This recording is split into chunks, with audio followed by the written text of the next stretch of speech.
Match day 4 is officially on the horizon. We got predictions coming, 5 key previews and matchups that we're going to be talking about, 5 of the juiciest ones for match day 4. And then, as usual, if you're not new to the channel, if you've been here for a while, we're doing quick-fire predictions at the very end. We'll see whose ball knowledge prevails right at the end of the weekend.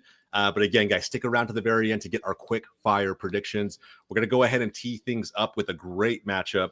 Really curious to see how Bob and John feel about this one. Gonna be a banger, I feel. Red Bulls taking on Orlando, and an Orlando team that is still trying to find their feet. At the same time, the Red Bulls, man, that last game, it did not go the way that I thought it would against Atlanta.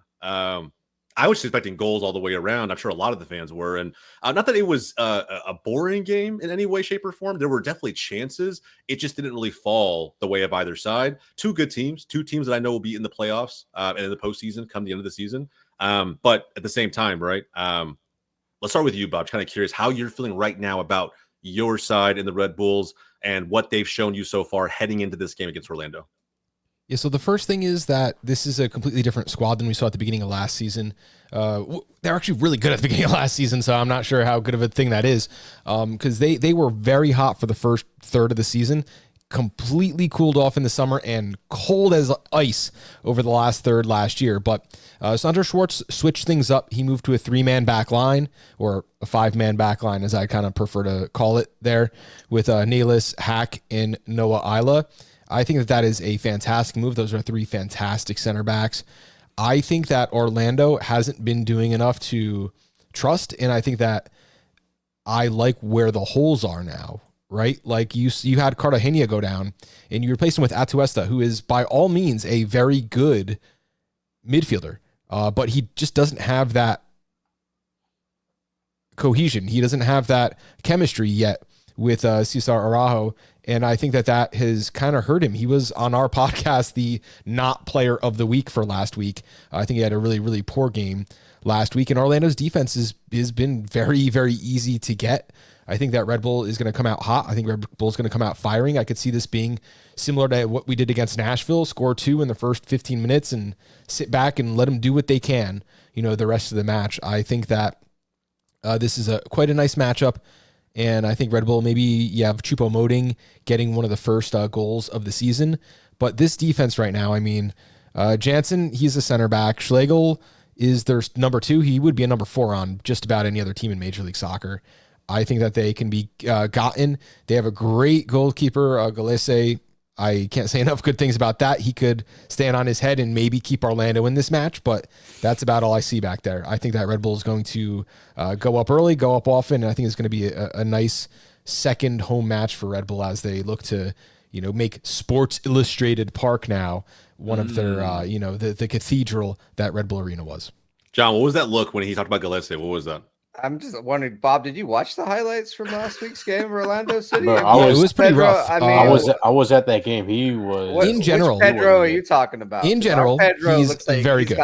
I'm pro him, but right now he's got the yips, and it's not good. And when that Pedro is out, anything can happen. So until he sorts it out, I'm bro is time wasting too, bro. There were a few times where I blame Galese a little less because the defense was giving up second chances that no other defense on the planet would give up. I think he was stunned that he had to get up as quickly as he did to make another save.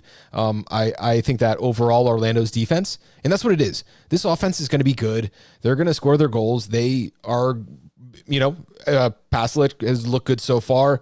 Ojeda is fantastic. I do like Orlando as a team. I just think you got to kick a team like this when you're down. If you're playing home right now and Orlando's coming to visit you, you need to expect to leave with 3 points right now. Wow. I think, first off, and a shout out to Martinez from NYCFC. Got me my Prize Picks dub last week. That was awesome. Easiest goal he'll ever score. I was I rarely kind of cheer on NYCFC from the house, but I was definitely locked in for that one. This game was so back and forth, at least in terms of the chances created, the number of shots that either side had. Of course, the XG flew the way of NYCFC. But yeah, Orlando to me is still just in a weird spot. I'm not going to come out and say, flat out they're bad. I think this game will be a little bit closer than Bob's alluding to, but I think it's also because of the fact that, the Red Bulls right now at home, I expect them to be a much better side than what I saw this past weekend. I think that they're still also figuring out a few of their new offensive pieces, right? I'm waiting to see if Choupo-Moting actually ends up panning out. But I think, with this matchup specifically, I do think it will edge out to the Red Bulls, mainly because they just have more of a tried and true system built around them. They know where their strengths really are on the pitch. There is no one individual player that you can pinpoint and say, hey, that's the gap. That's where you attack them. Neil Forsberg. Yeah. Yeah. I mean, fair enough. But I just don't think that there's like you mentioned, right? The back line for Orlando right now is a little bit shaky. You can kind of tweak and tinker the lineup to kind of really try and expose them the best that you can, especially with how Red Bulls like to counter out and transition into that attack very, very quickly. And of course, when you have a back line as solid as the Red Bulls have right now, even getting a goal, right, from Orlando's standpoint, is going to feel like, a pretty decent W, even for someone like Muriel, right? Or Paslich contributing in the attack, whatever it may be. I think Alessa is good. I'm not going to say he's had the best start to the season, but I'm not going to shit on him like John did. I do think he's a good goalkeeper. He's the best of the back three. If you count the center backs and the goalie, he's the best one on the squad right now. Yeah, fair enough. Fair enough. Yeah, I mean, I think Bob has a lot of good points there for sure. I believe we're going to come out, trying to play attacking game. I think you guys are going to probably get one or two. We are very shaky at the back. I will not disguise that at all. We do look a little bit rough. But I do still think we have a lot going on in the attack. Now, years before Orlando, when we look bad at the back, we didn't have enough going on in attack and we couldn't score goals. This year, we've come out and scored the most goals ever in our first 3 games. So it's a lot more open. And I feel like we could maybe sneak a 1-1 or a 2-2. Outside of that, then I probably see, the Red Bulls being stronger at home in this one. Yeah. Historically, this is a pretty close matchup, right? When you think about just the head-to-head in general. Different sides, of course, right? And of course, I think when Orlando loses it as big of an attacking piece as they did in the offseason in Facu, I think that to expect that the same type of production moving forward is probably a little naive. But again, right, Davi, before we move on to the next matchup and before we get everybody's predictions here, you were at this game. Knowing what you know about the Red Bulls, do you give Orlando any kind of shot here? And again, put your Red Bulls bias aside for a second. Here's the shot I give you. One of the best players on Red Bull over the course of the last 2 seasons has been Cameron Harper, and he just started playing his best position as a right wing back or a right wing, whatever you want to call it. I call it a wing back. If he had been in that position for the last 3 years, and John Tolkien out left playing that position, they both would be off in Europe right now. Cameron Harper went down with an injury. His replacement, Kyle Duncan, was unavailable, and his replacement, Dylan Nealis, was playing center back last week.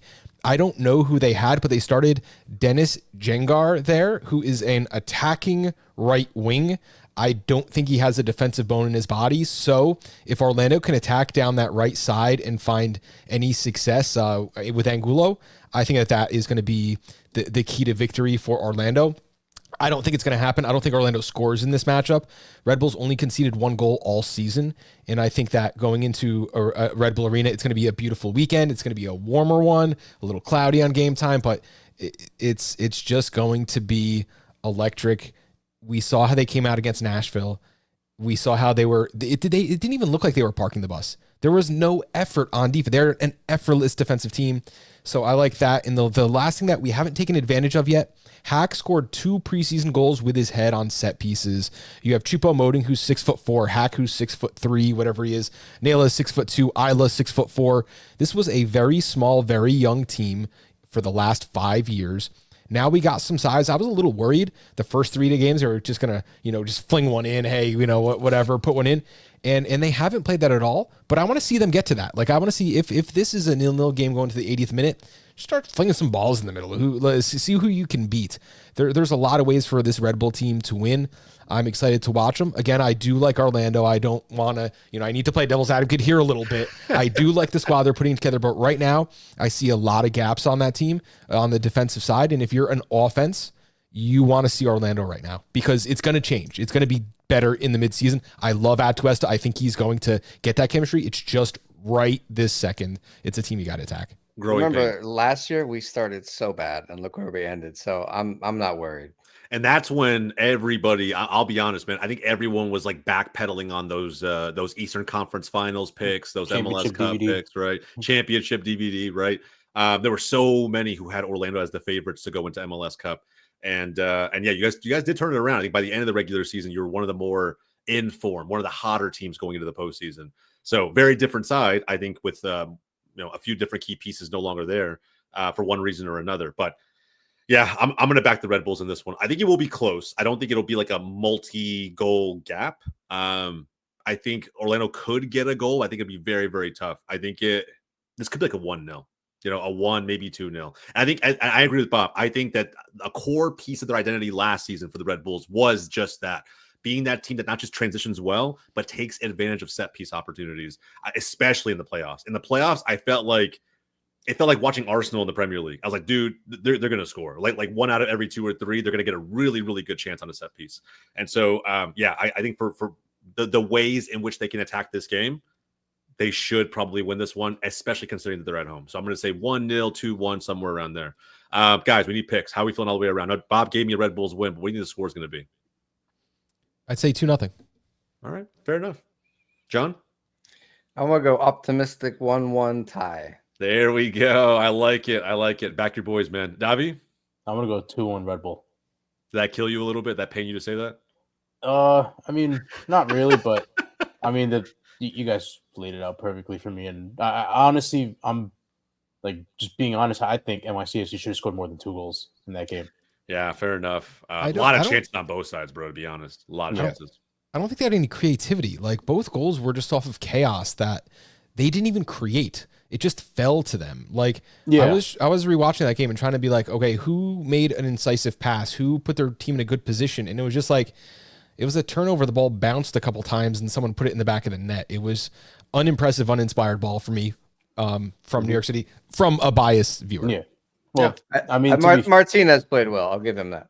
I mean, to be fair, we're still lacking that 10 spot from Santi when he left. We still don't have a proper 10 right now. And, and half of the team was sick, which Pascal Janssen said in the post-match presser that half the team was sick. And Maxi, full 90 minutes, he was sick. Which and is kind of crazy. And he played pretty well. So, and it just like the final ball was lacking right there. So they would get into the correct, get into the final third. They just couldn't get the final pass off for whatever reason. So, yeah. But I agree. I think you guys are lacking in that department. I think I'd be curious to see who NYC is going to end up signing as a byproduct of that, because, you got to replace Santi in some way, man. But regardless, I still think there was a couple opportunities that fell our way that didn't end up in the back of the net. Yeah. Either way, dub's a dub, man. So look, but you gave Luis Mura a goal, so thank you for that, bro.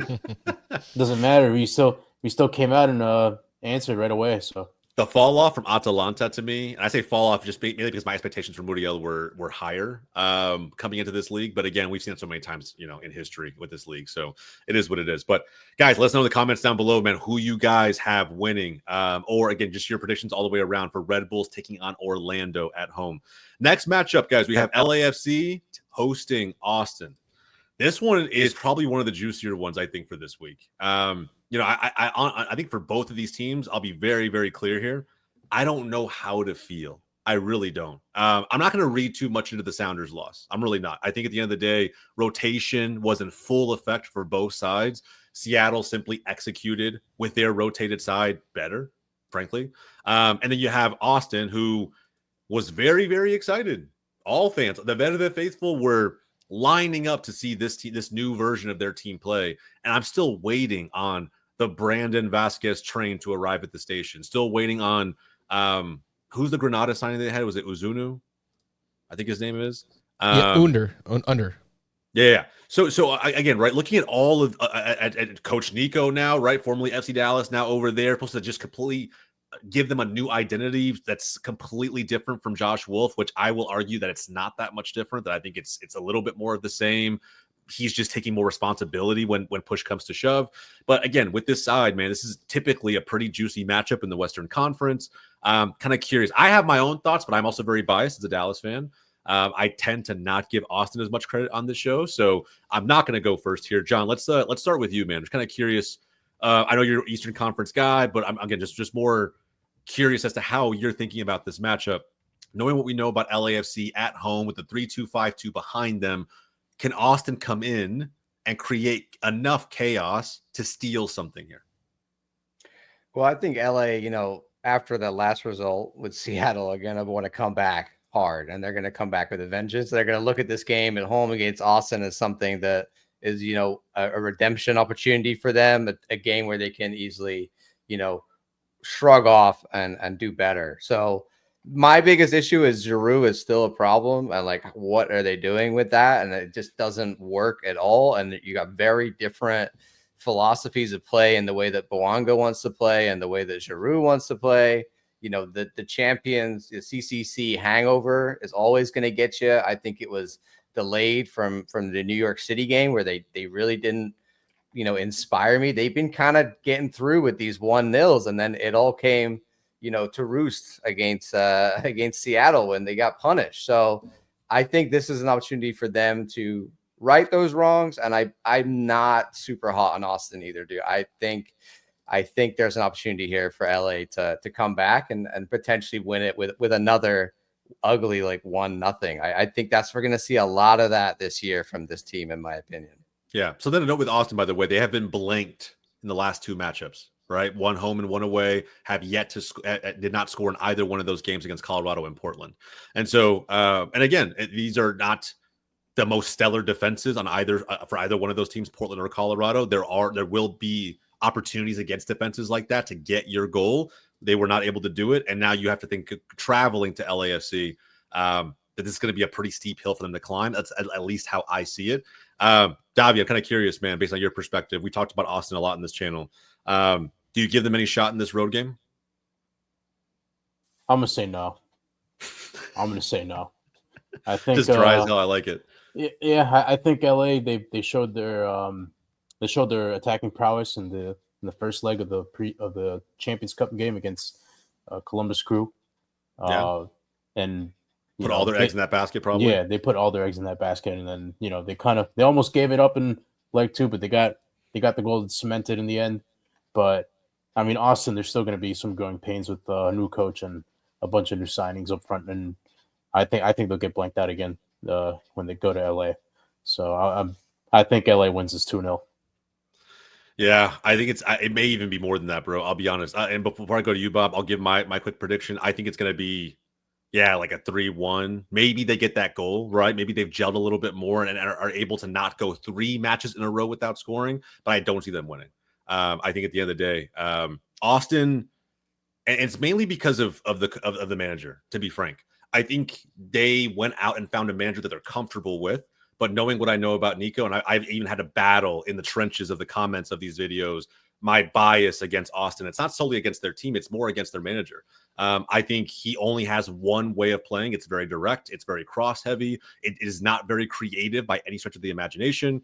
There's a reason he was fired by FC Dallas in the middle of the season, and I have no idea why Austin made it a point to go out and get him, despite the fact that we finished beneath them in the table. But I think that in all honesty, I don't see a scenario where Nico Ball is going to help them against a star-studded attack like LAFC. They may get a goal, right? Off a set piece, off of a great transition, and maybe Vasquez, opens up his account for Austin. But I don't see a scenario where they're going to be able to do enough and keep up with LAFC, even if Giroud's not scoring. So I'm going to say 2-0, maybe 3-1 if they do get that goal. Bob, how do you see it? Yeah, I see it the exact same way you guys are seeing it. I see 3-1, 4-1 LAFC. I think that they're going to walk all over them. You mentioned all these problems with Austin, and I did misspeak before. I thought you were talking about LAFC's new winger from Fibonacci. Gotcha. You were talking about Uzuni, their player from Granada. He's a winger. Bakari is a winger. Brandon Vasquez has never really played in an MLS system successfully without a number 10.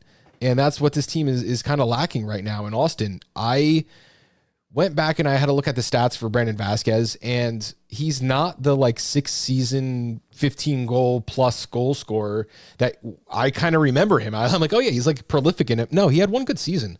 And before that, he was 24 on the bench. Like this was not a very this was a very fast claimed rise for Brandon Vasquez, and I'm not sure that he can do it in every scenario, in every formation, every time he's asked to do it. So my faith is not in him on this team this year. I do think he'll probably score in this match just because I said his name like 3 times. It's like the Beetlejuice effect. When I mention how a player's underperforming, they go off the next week.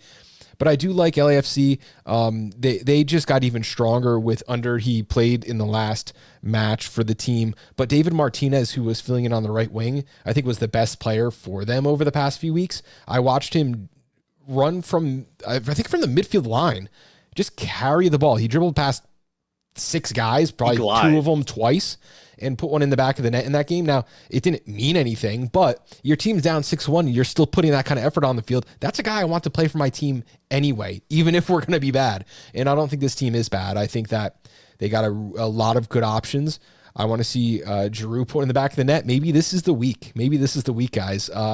It's going to be an interesting game, but I think LAFC is, far and away the better team. So yeah. I don't think that I'm worried. When you play the New York teams, bet them at home, bet against them on the road. I kind of do the same for the Texas teams too. Fair enough. So then a note, by the way, guys, Ilya Sanchez making somewhat of a homecoming, returning to LAFC to play in front of that crowd. We're really curious to see how they receive him. I don't see him being a difference maker. I think he has been one of the better midfielders for Austin FC in this early part of the season. But to me, they have 2 very similar profiles in that midfield between him and Dani Pereira. I think Owen Wolf is kind of being asked to do a lot creatively, and he's never really been that guy. Maybe he's a little more comfortable playing that role. I haven't really seen him there just yet, but I agree with Bob. I think they need a 10 desperately. They're kind of missing Sebastian Driussi right now in a big way. So I think we all fully expect LAFC to go through. If this backfires, I can only imagine what the comments will look like. But we'll see. I don't see it happening. Bob, if you have to put money on it, who scores first this season, Giroud or Vasquez? Ooh, that's a good one. That is a good one. Probably, if they're both scoring in this game, because I said their name 4 times, it's going to be Brandon Vasquez with a 5-minute goal, and then LAFC scoring 6 straight unanswered. Yeah, dude, that's great. Even New York Times is picking up on why can't Giroud score goals in MLS? That's crazy. Yeah, I mean, again, he was one of the marquee signings for that side, and it hasn't worked out in such a grand fashion that they had to go out and get Ebobisse from San Jose, and so, and again, he had that banger of a goal in week 1. I think the question should be reframed from why can't Giroud score goals in MLS to why can't Giroud score goals on LAFC, because those are 2 very different questions. Yeah. Especially a side that good. It's like, if he can't score with LAFC, who can he get goals with, right? At least you would think. I'm sure there's some nuances to that. But again, guys, let us know in the comments down below. Verde faithful, please. DC. He has not been Giroud partnership up front. He has not been Teke. I will confidently say that with my chest. He has not been Teke. So we'll find out. We'll see how this game goes. Let's move on back to the Eastern Conference, lads. Charlotte hosting Cincinnati. I do think this is going to be a very interesting game. Charlotte, let me ask you guys just outright, because just a question, because I think everybody that I saw, every video that I watched in the preseason had Charlotte very, very high, our channel included. I was a little more hesitant amongst the group, but nonetheless, as a group collectively, as a panel that day, that video, we did have Charlotte pretty damn high, right behind Miami and someone else in the East, I believe. But they were top 4, right? As Cincy. Yes, Cincy. So when you think about this, right, is Charlotte so far, let me just ask everybody here, are they living up to that billing? Yes. Why? How? Because I feel like they're like kind of yes and no. The fact that Aguimeng hasn't scored yet, somewhat concerning. And again, the national team call up to me also somewhat surprising, right? Considering that he hasn't bagged a goal in MLS just yet in a few weeks. It's 3 games. They only let Miami score 1 when Miami's been scoring on everyone else.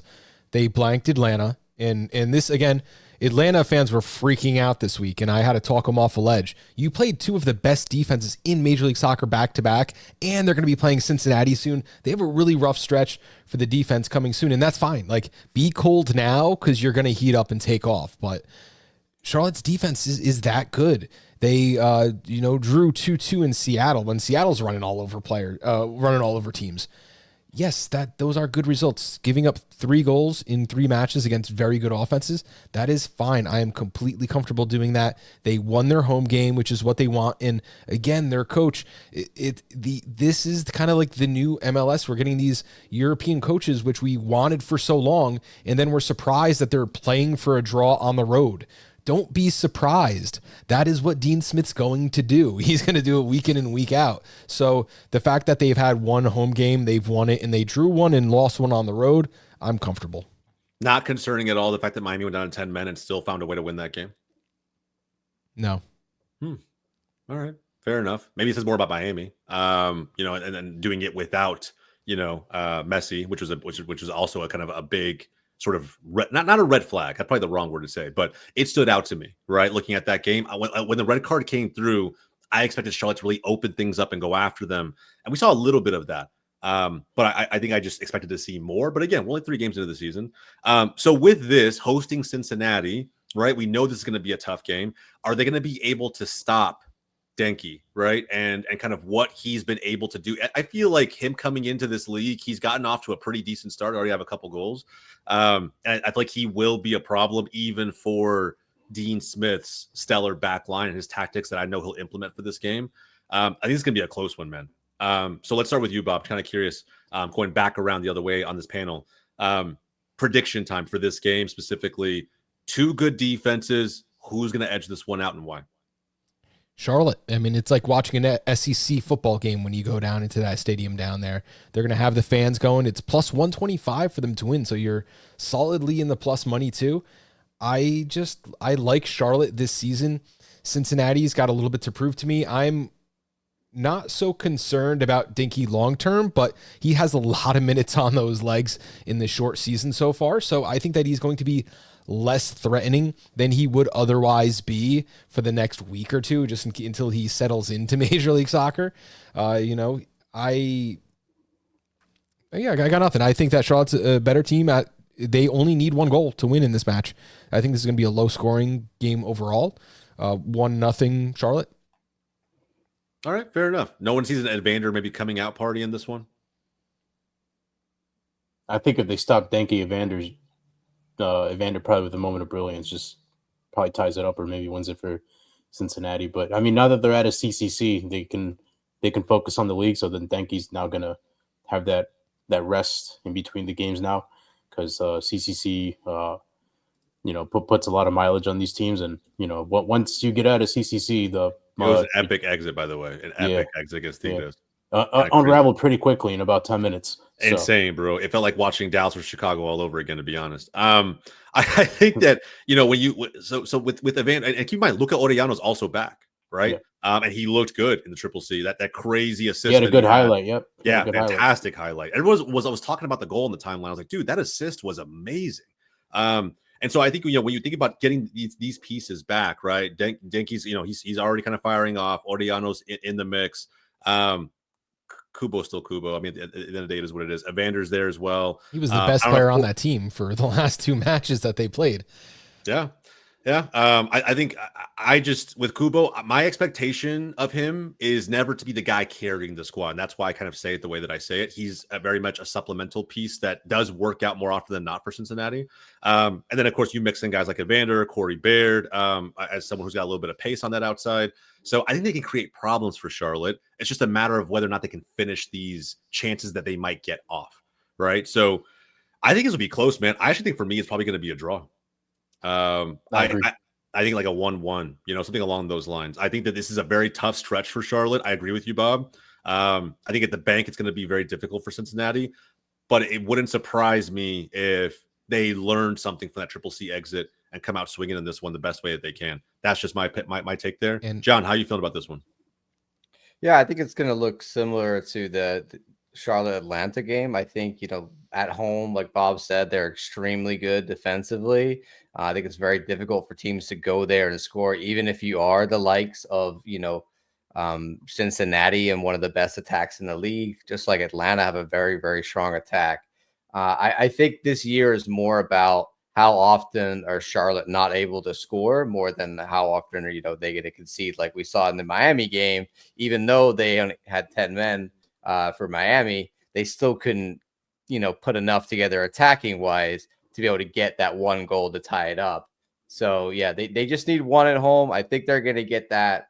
But it's not always going to be clean from them in the attack. I think they're still figuring out how to make all these attacking pieces work. The defense is solid from last year, and it's going to continue to be solid. So I think like a 1-0. I'm with Bob on this one. All right, fair enough. Davi, your pick. 1-1. I'm gonna agree with you. Yeah, I think it'll be close, man. It's going to be a great matchup, I think. And again, 1-1 may not like a sexy scoreline for anybody at home, but at the end of the day, these are two strong defensive teams, and that's Cincinnati still missing the likes of Matt Miazga, and I don't know when he's going to come back from his ACL injury. Then I got a bet for you. Bet for you. Under 2.5 goals plus 100, even money. Wow, under 2.5 goals. Yeah, I take that bet. Take that bet all day. I totally see that. I don't see a scenario where Cincinnati can bag 2 on the road. It'd be kind of crazy if they did. I agree with what John said. I think Charlotte's still finding themselves offensively. They will click. Do not get me wrong. They will find a way to click somewhere through the middle of the season. And then when they're firing, that's going to be one of the scariest teams in MLS, I think. But for right now, I think, if there was a time for Cincinnati to go on the road at the bank to try and steal, right, a point, something along those lines, this could be it. So again, guys, let us know in the comments down below how you guys feel about this one. We'll move on back to the Western Conference. We talked about it a little bit in the previous video regarding LA Galaxy and all the woes they're experiencing at this moment in time. They do have Portland traveling up to the Rose City to try and get something going, man. And let's just assume that for whatever reason, we'll put Triple C aside, right? In the middle of the week, they had that second leg. That could be either demoralizing or a massive uplift for them mentally when they think about how to approach this game. But they're going on the road and going on the road against a team that's also still trying to figure it out. Neville's men up there in Portland. So look, John, we'll start with you on this one, man. Think about Portland, what they're trying to put together. They probably, in all honesty, I know I would be licking my chops at the opportunity to play LA Galaxy right now. Just I want to. I don't even care if we have possession. I don't care if we get as many chances. As long as we're efficient with our opportunities, there's going to be moments for Portland to win this game. So how do you see it? I see it as 2 bad teams right now in the West going up against each other. It's a question of who's worse right now. Portland, home team advantage doesn't really mean much at the moment for them.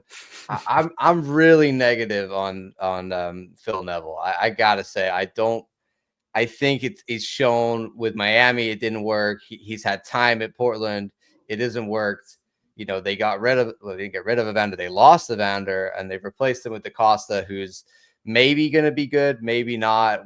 We don't know. There's too many uncertains, but what is for sure is the Portland backline is, leaking goals and just really not inspiring.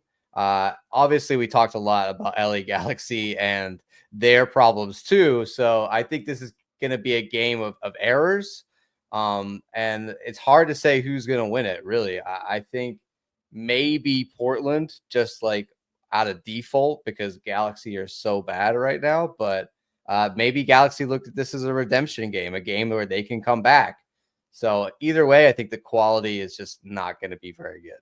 Yeah, I actually kind of agree with you, man. Now, if you Portland were able to take down Austin at home, it was a very late 1-0 victory for them a couple weeks ago. But yeah, outside of that, man, they generated next to nothing. Like it's kind of been crazy. I think they've scored a few other goals outside of that, but they've been smacked, whether it's home or away. So, and then watching them lose to Nashville, I'm not sliding Nashville. No, Bob's rocking the Nashville kit right now. I'm not sliding them by any stretch of the imagination. It's just, I'm with you. I don't rate Neville. I think their back line, it lacks a lot of discipline. I think they've given up already a couple PKs to kick off the season. We're just about to get to match day 4, and they're already giving those up in quick fashion. So I think Galaxy will have their chances. It's just a matter of like whether or not they take advantage of them, man. They missed so many against St. Louis. Just moments here and there, right, where the touch was off, the pass was off. Someone's not man marking. We go back and watch that Royce clip, right, from that I think it was the second goal.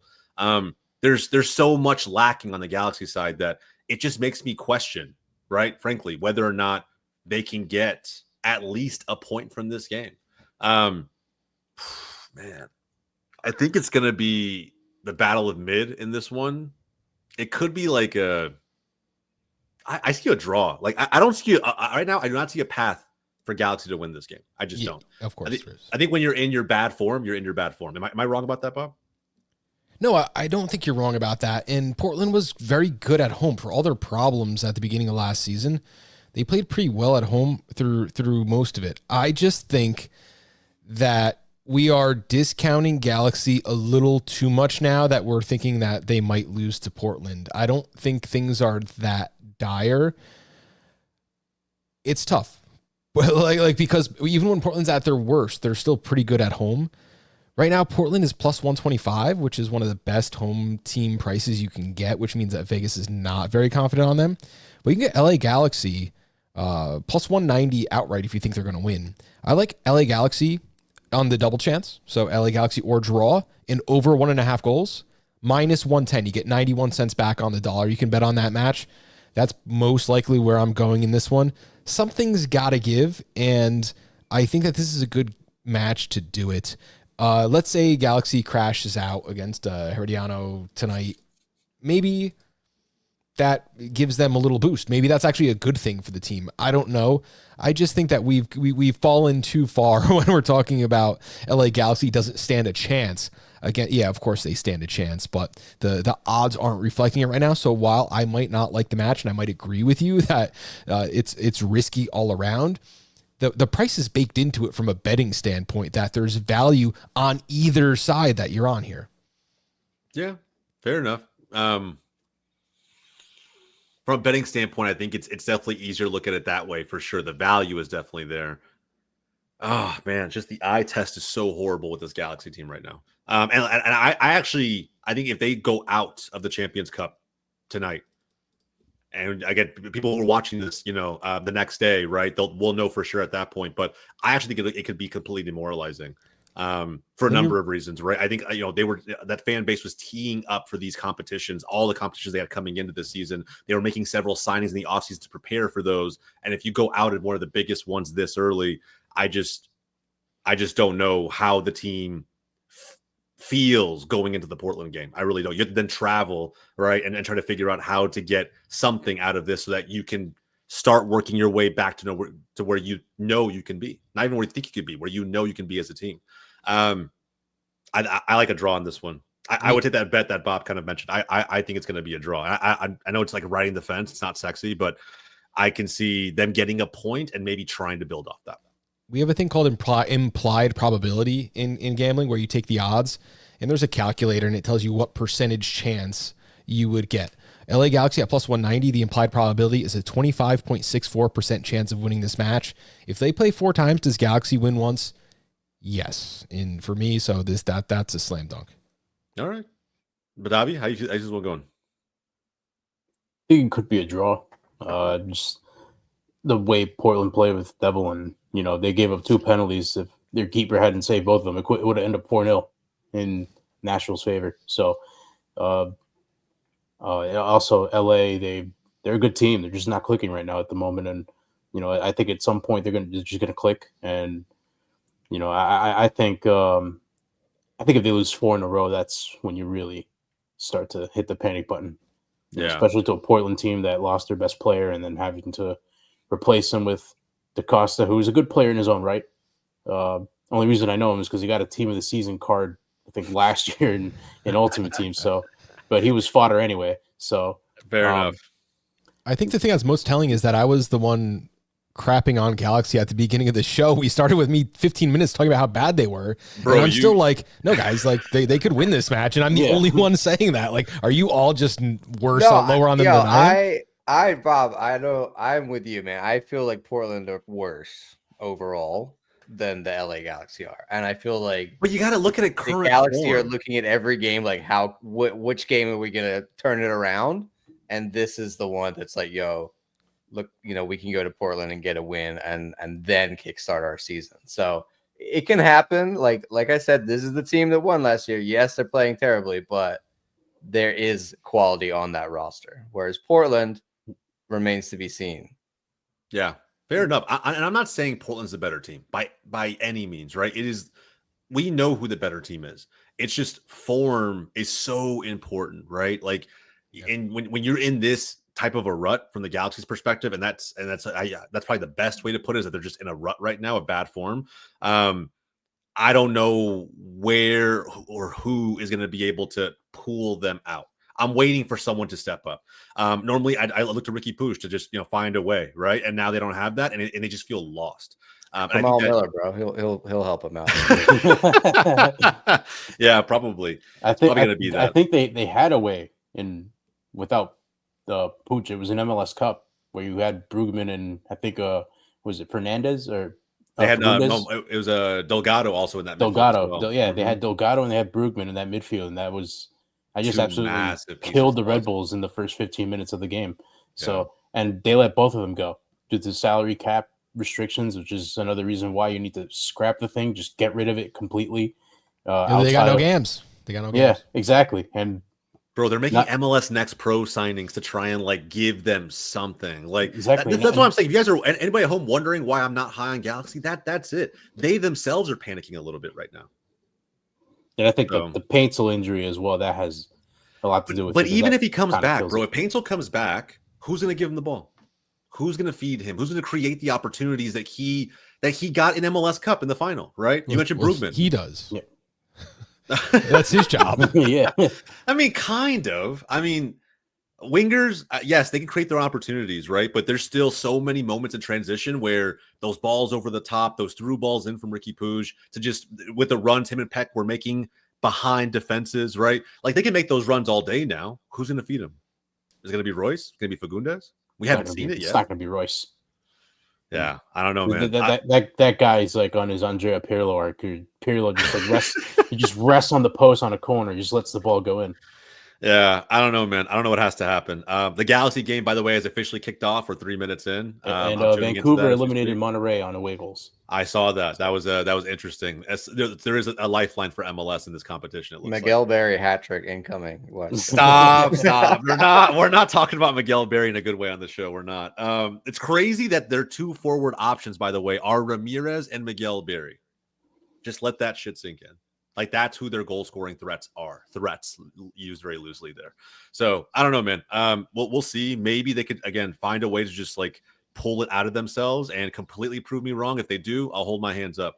I haven't seen enough yet, and this weekend will be very, very telling of what I can expect between now and let's say the summer window. I think so. We'll find out, guys. Let us know in the comments down below how you feel about that one, and then finally. Great matchup on the Eastern Conference. Sunday night soccer in full fashion.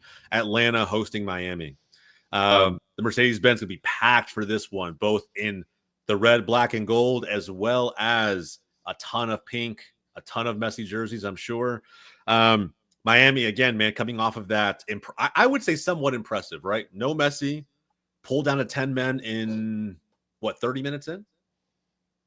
I think roughly 30 minutes in when they got 30, the red card. I think 35, somewhere around there. Yeah, somewhere around there in the first half. Had to play the majority of the game with a disadvantage and still found a way to create the opportunity that led them to the 1-0 victory, right? They'll take that all day. Mascherano, as the manager right now, not looking too shabby.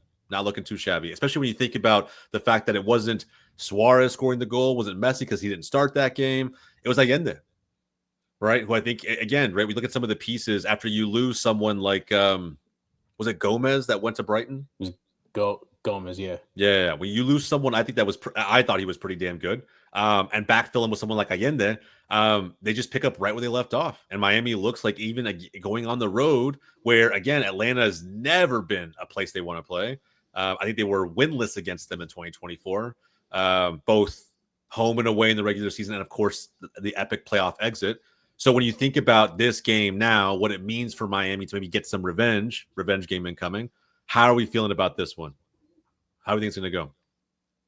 Miami all day, baby. All day? All day and twice on Sunday. I was actually shocked to find out that this game somehow got flexed to Sunday, 7 p.m. It's a primetime game. Imagine that. Yeah, because they're going to Jamaica. They're going to Jamaica. That's what they're going. Yeah. I do think it's Atlanta. I think it's Miami. My pick is draw no bet on Miami at plus 106. If it's a draw, you get your money back. If Miami wins, you get, 6 cents on a dollar back. I think that's the best one to go with there. Latte Lath is in the concussion protocol. I do not expect him to play in this match. I do not expect him to be available. It takes players about 10 days in soccer to pass that protocol. Unfortunately, the first injury report is due 7 p.m. on Friday, so my prediction show will have aired, my article will have dropped, and everything will be on the table before we get any of that information. I don't think he's going to play in this matchup. And Miami is just Miami. They're that team. They're very good right now. I think that you're right. They take this very seriously. I could see some like Segovia magic happening again in this one. It seems like there's a crew of players in Miami who just rotate. Like, yeah, I'm suspended, you're suspended. I'm suspended, you're suspended. They do have the firepower. Atlanta's defense has been a little leaky. I expect them to get better, but they haven't been so far this year. Messi, Suarez. Like, do we need to say anything else? It's Sunday at 7:00. The league is going to win it. They're going to get every single call going their way because it's Lionel Messi and Luis Suarez. It's made to be. There's going to be more people watching this game than any other, I would guess, Major League Soccer game so far this season. It's made to be. Is Messi going to start in this one?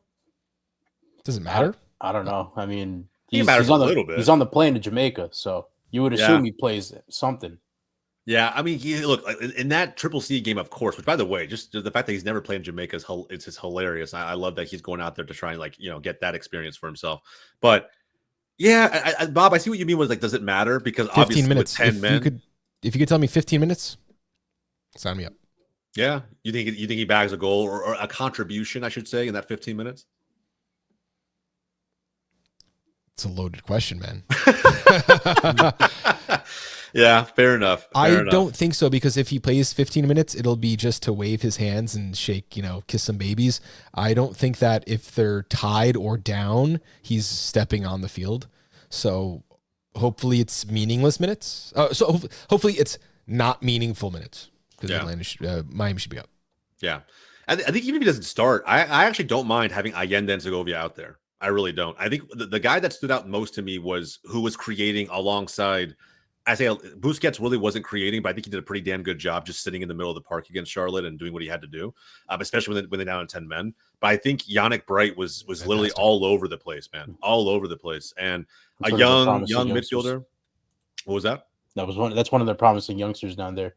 Yeah, 100%. And I feel like now, I don't know, but pre-Messi, I don't remember Miami churning out this much, promising young talent. But here we are, right? I think that. The combination of Allende, of Bright, will cause problems for sure for Atlanta. I'm just wondering, at home in the Mercedes-Benz on turf, if there's any sort of hope here, even without Latte Lath, who again, I think, maybe you look at Saba to be someone who picks up the torch and carries it. Maybe you look at Miggy Almiron, who we really haven't seen the flashes of his former self in Major League Soccer. I mean, I know he's 31 years old. It is what it is, but man, I'm trying to find a lifeline for Atlanta here. I literally don't know who's going to start at the center forward position, because behind Latte Lath is Jamal Tiare, and he's out. He's out. Are they going to start Togoshi? Where does Mosquera play? On the bench. Well, yeah, he's on the bench. He would be up in the top in that situation, I would assume. Yeah, I think he has to be potentially. And yeah, he's not very promising or get too excited about that game, right? But at the end of the day, Miami's defense can be exposed. You can create opportunities against this back line, up to a certain point. So, and that's how the red card incident really happened, right? Was through a chance that was created and didn't really matter at the end of the day. But yeah, I mean, I don't know. This is a tough one for me to call. I wish the concussion protocol was in 10 days. Rio Snovo is going to have the start against his old club in goal. So, yeah, I mean, this is gonna be tough, man. It's probably gonna be Miami. I say that unfortunately. I'm not anti-Messi, but he's my favorite player of all time. But I'm not with the Messi glazing when it comes to this league and this fan base, just in general. So any chance that I can to go against the grain, I will. I feel like Atlanta, with no DPs last season, found a way to do it multiple times. Look, man, hot take, man. I'm going to say Atlanta 2-1 at home. That's the biggest reason why. Yeah, Miami also signed Balthazar Rodriguez on loan from Racing. So I don't think he's going to play in this because it's probably too recent. Soon. But yeah, but that's also a piece that they added going forward. So, Davi, who do you have in this one? I'm gonna go 2-2 draw. 2-2 draw. Actually, that wouldn't be super surprising. I wouldn't be surprised if Messi one comes off the bench and just scores a free kick in the last minute to tie it. Oh man, bro, the amount of chatter on the timeline is going to be unbearable. I probably won't open Twitter if that happens. To be honest, you won't find me on Twitter. Dude, that's the same. That's literally what happened when we played him week 1. I'm just like, yeah. like he's been quiet all game ever remember. since the 6th minute, and then everybody glazes him when he gets another assist. Great. Yeah, and you'll see half the stadium just completely erupt, doing the Mexican wave and whatnot when he scores. 100%. They'll probably add another 11 minutes so that can happen too. I knew that would come back around at some point. John, how are we feeling about this one, man? Yeah, I think you can't look past Inter Miami. It's very impressive what they've done without Lionel Messi, Suarez and co. I'm big fan of Allende and Segovia. I think both of those are really underrated pickups they made that have made their attack, very, very dangerous. Goalkeeper is still a question mark there, so maybe there's some susceptibility for Atlanta to take advantage. But yeah, like Bob said, without Lat, without Tiare, and who's gonna be up top? Atlanta haven't looked particularly dangerous recently, not scoring in their last 2. So based on all that, I think Inter Miami are just going to be too strong for them. And I'm thinking maybe even like a 3-1. They might, cause an upset, a real upset in Atlanta Stadium. And personally, I always enjoy it if Inter Miami and Atlanta fans fight each other. So I'm all for that, Go yeah, I bet you would. I want to back Ronnie, but I just yeah, inevitable. Ronnie's so hot and cold too, right? I feel like Atlanta. Yeah, you don't know what's gonna happen. But when he's cooking, it's like it's on. Like when he's red hot, it's red hot. Now, guys, since we have your attention, I have like the smartest MLS guys on the show. Can I actually throw a couple bets out there for this match, and you let me know which one you like best? Yes, please. Okay, we have Miami draw no bet, meaning if there's a draw, you're just refunded your money, and that would be Miami at +106. Most of these bets usually go 3-way, like you lose your money if it's a draw or if the other team wins. So there's a little, you take down the odds a little bit from +170 to +106 on the draw no bet. There's also the option of Miami, and I've been doing this a lot early this season, team totals. Miami team total over 1.5 goals. So 2 goals or more and you win. That's +102. Or just an over of 3.5 goals at +112. Ooh, that 2-2, Davi. Could be not bad. I mean, the over. There's potential to be goals in this one.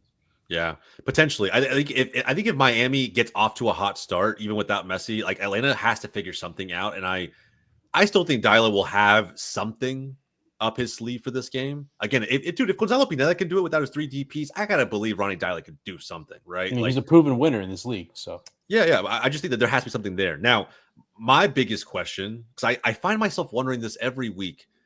Suarez is 38 and has the knees of a 68-year-old. Like, what happens if something starts to act up? If he's not feeling great, like who do they turn to? Right? I mean, sure, anybody can point to Messi, but he's not really like a prototypical striker. I don't see him trying to back center backs down, trying to win the ball, at the very top of the pitch and either distribute from there or create his own chances. He could do those things. I just don't see him doing a lot of that. So can Suarez keep this going the rest of the season? I thought he looked great against Charlotte. The assist, I think, was phenomenal. I know he's a very high IQ player, but I mean, Father Time is undefeated. So I don't know where Miami turns. I don't know how you guys feel about that. If Suarez goes south for whatever reason between now and the end of the season, I think they turn to Allende and Segovia. I think those are the 2 players that they could possibly turn to that have had great starts to the season with Miami. And going forward, they're going to have Baltasar Rodriguez, who's a promising young talent from Argentina coming in.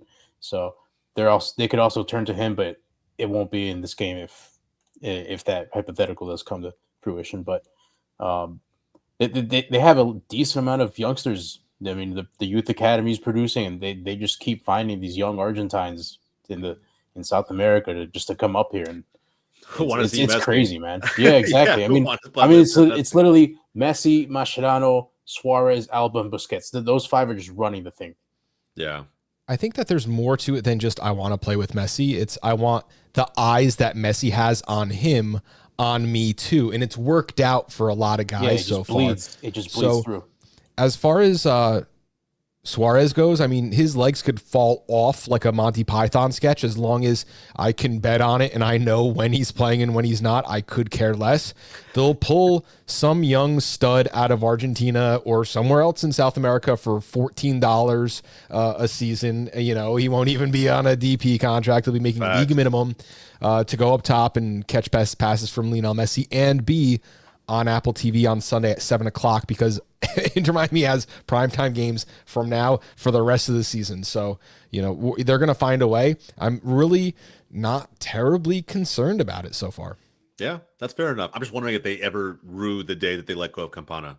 Or if Campana, you know, again, you know, just being where he is right now in New England, just ever looking at back as like a missed opportunity should Suarez, should his body decide that, you know, whatever reason, hey, I'm giving out, right? So, fun fact, they're the only team in 2025 that hasn't scored a goal yet.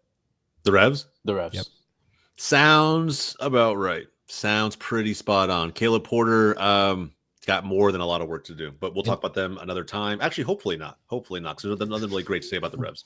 All right, guys, that is our preview for this section of the video. Guys, again, let us know in the comments down below how you feel about those 5 matchups. Some pretty juicy ones in there.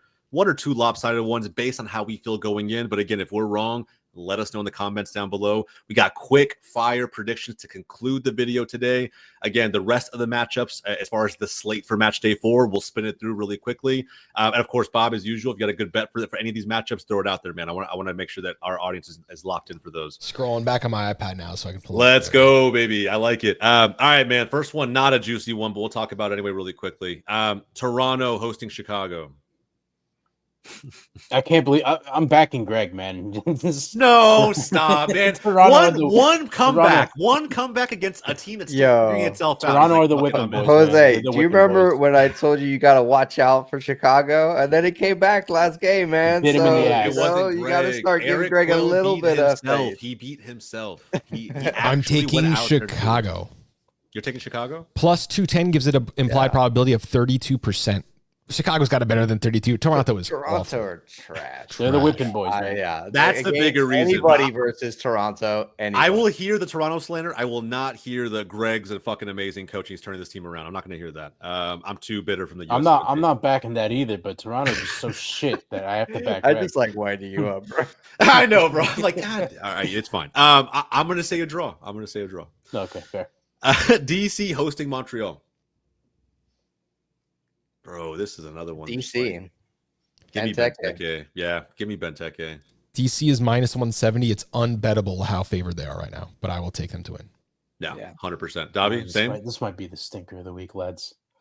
Actually, Toronto, Chicago might be up there. Yeah. But, it just me. Give me Bentekers. Yep, I think so, man. Too easy. All right, Davi, NYCFC hosting the Revs. Have yet to score. So 10-year anniversary of us playing them for the first time at the first game at Yankee Stadium. And is it really? 10 years later we play them again. So yeah. And that game 10 that game ended 2-0 in favor of NYCFC. Give me 2-0 again, just for the vibes. I want to say 2-0, but I mean, I don't trust this backline. It's the Revs, bro. We're gonna. It's the most NYCFC thing ever to give them a goal. It's the most MLS thing ever. If you actually think about it. They'll probably score it off a set piece, but just give me 3-1 NYCFC. There you go. For the record, NYCFC is 20% less return than DC. 20% more return than DC United is. They're minus 150, so they are not as favored at home as DC United is. That's weird. They're going to rock in this one.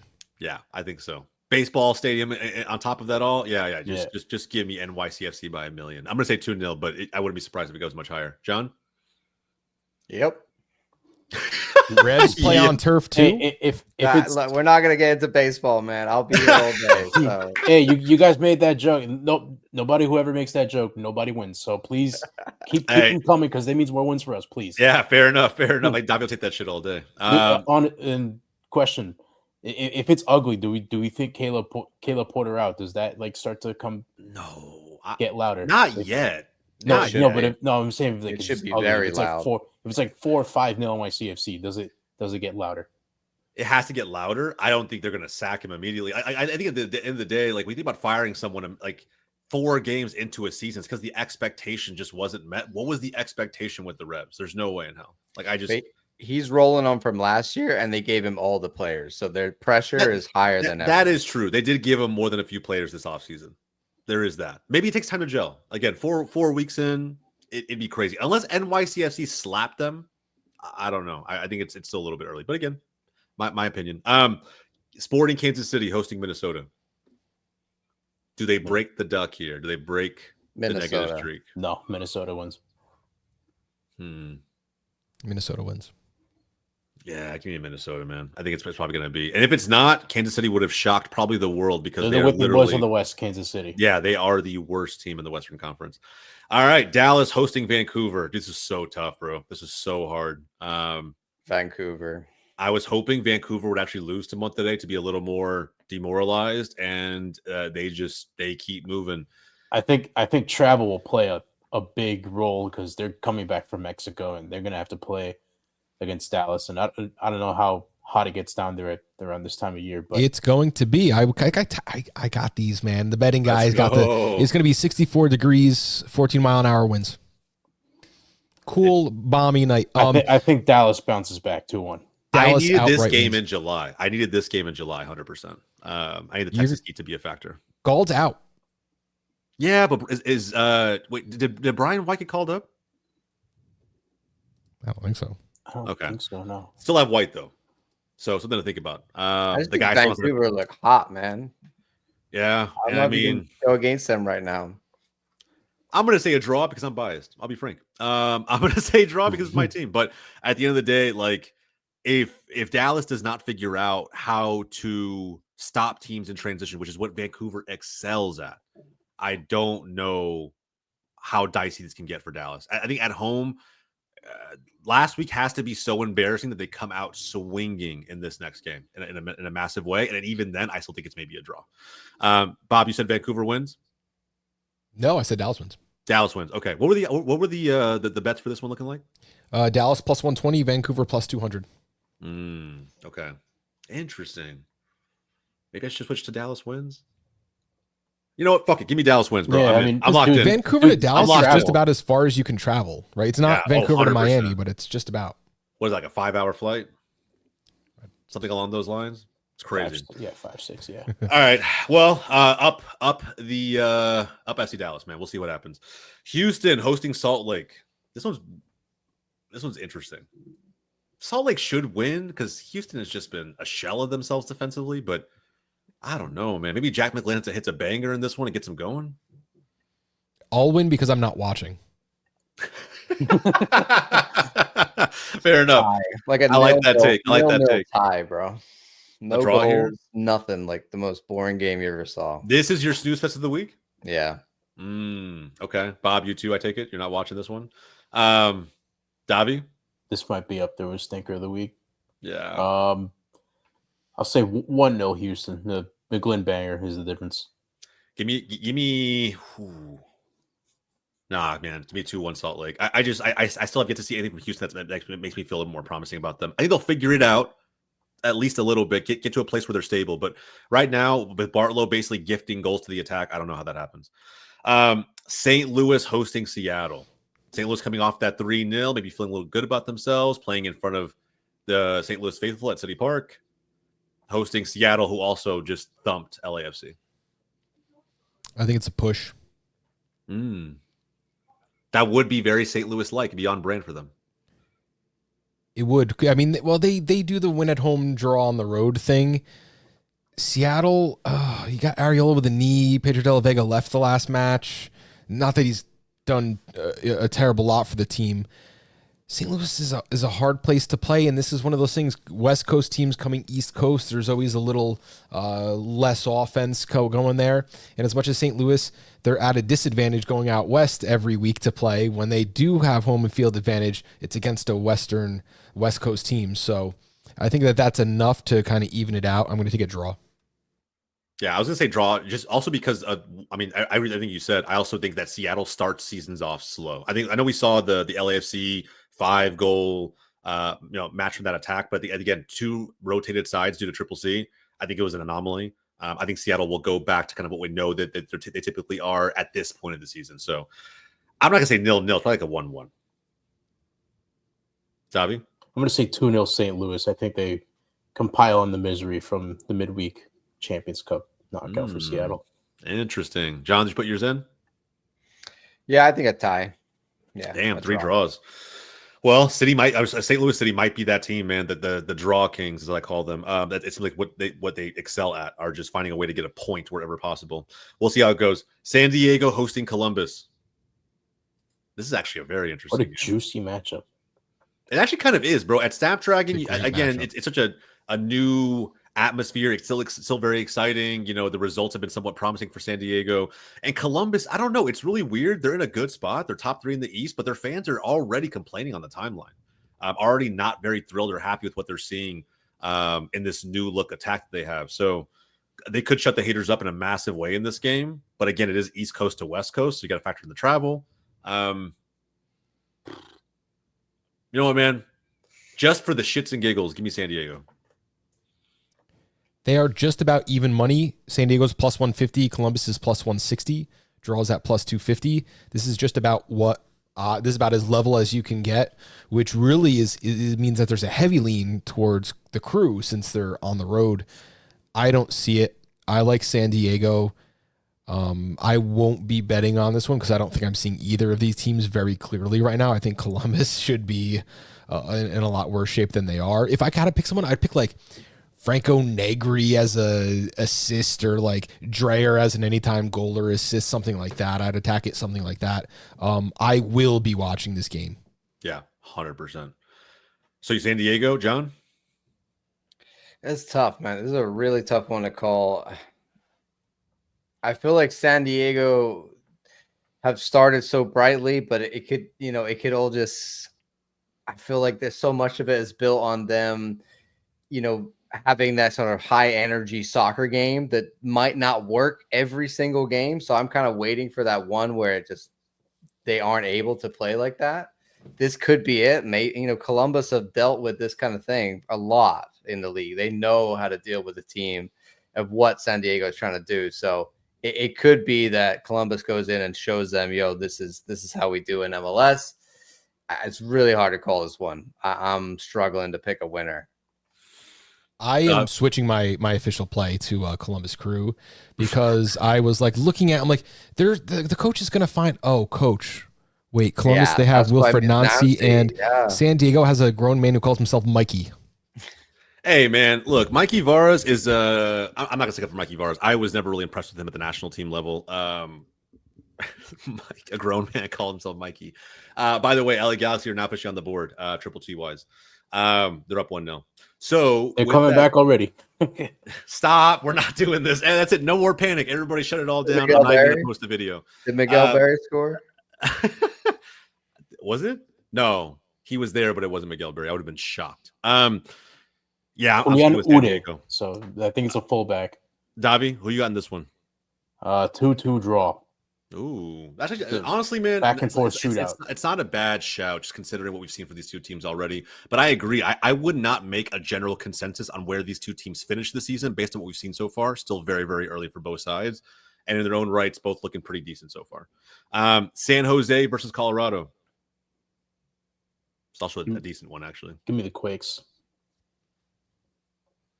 I think Quakes in a high-scoring game.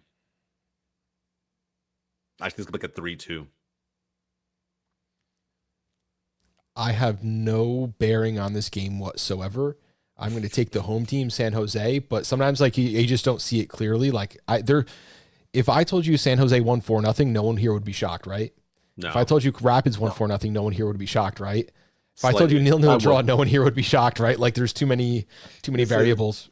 Midwest versus Midwest, like of the table, it's like the teams that I think will finish like 8th and 9th in the end of the year. So hard to call for real. Yeah, this is gonna be. I mean, I'm back in the Quakes based on the sheer firepower I think they have up front versus what Colorado has. At least what we've seen so far. But I think Colorado maybe at times look like more of a complete team because, again, I think San Jose is relying more on individual talents right now in this early stage of the season. So, but with that said, I mean, at this point of the season, at this point of the schedule, I back the team with more X factor. I think right now that's the Quakes. Davi, how do you see it, man? Calm Quakes 2-0 win. Let's go. I like it. And then finally, one of the hottest teams in MLS against one of the not so hottest teams in MLS. Philadelphia hosting Nashville. I mean, do we have to say it? I like the information I'm going to get from this match because if Philly can score 4 goals again against Nashville, it really means that they're stepping up to be a crowd here.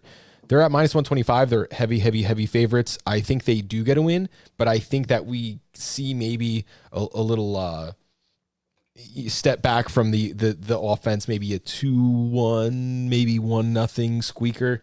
I like this team. I like Nashville. I like what Tagsith did against Red Bull, although he's was kind of shut down in that match. He adds a lot of dimension. He adds a lot of width, and I expect him to be like a left winger. No, he is just the whole left side of the field, up and down, all the way back, tracking back, playing defense.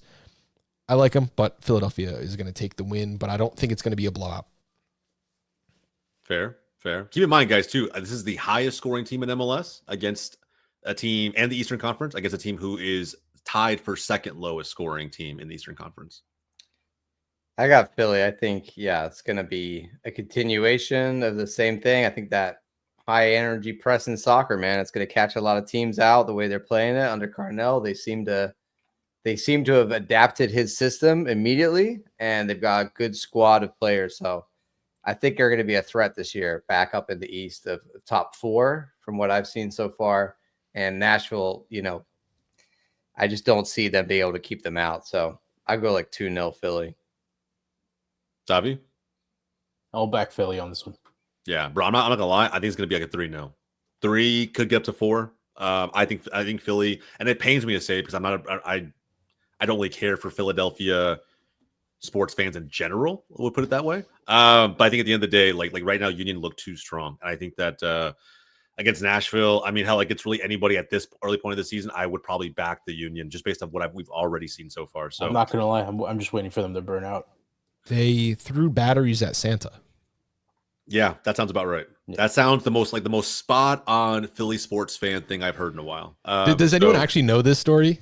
No, I have no idea. I see a lot of really questionable. There was I've heard of it. There was a parade at some point, and they gave away like free little sparkler light toys and stuff, and like people started ripping the batteries out and apparently like throwing them at Santa. The story has grown wings as the years go on. So like if you talk to anyone in New Jersey about like Philadelphia sports fans, like, oh, those are the guys who threw batteries at Santa Claus. Yeah. I mean, whether you talk about Eagles fans, Union fans, anybody in between, it's just like, I don't know. There's like a certain brand out there. Maybe I'm just overgeneralizing, but there's a lot of reasons I don't like Philly, but I will give them their flowers. They have stepped things up tremendously under Cardinal, at least to kick off this season. We'll see if they can keep it going, but I fully expect them to beat Nashville pretty comfortably.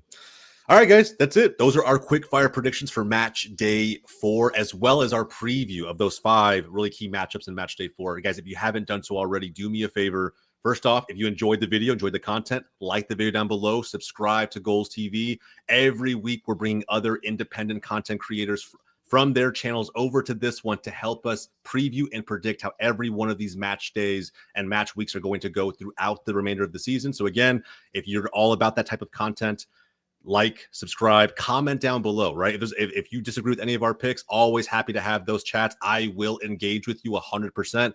Hell, I'll go tooth and nail with you back and forth if I need to. Always on this channel. And again, I'm always joined by a great cast and crew. Okay, so again, we have John from Prime Orlando. We got Bob from Designated Pundits. We got Davi from the Blue Boroughs Pod. Their links, their social media links will all be down in the description notes below. Go check out their channels for more in-depth content, especially if you're a big fan of that betting content that Bob was reeling off in the show today. He's got a whole great segment built around that on his channel. Again, check all that stuff out down below. And again, for everybody here at Wake Up MLS, my name is Jose. That's John. That's Bob. That's Davi. We'll catch you guys next time.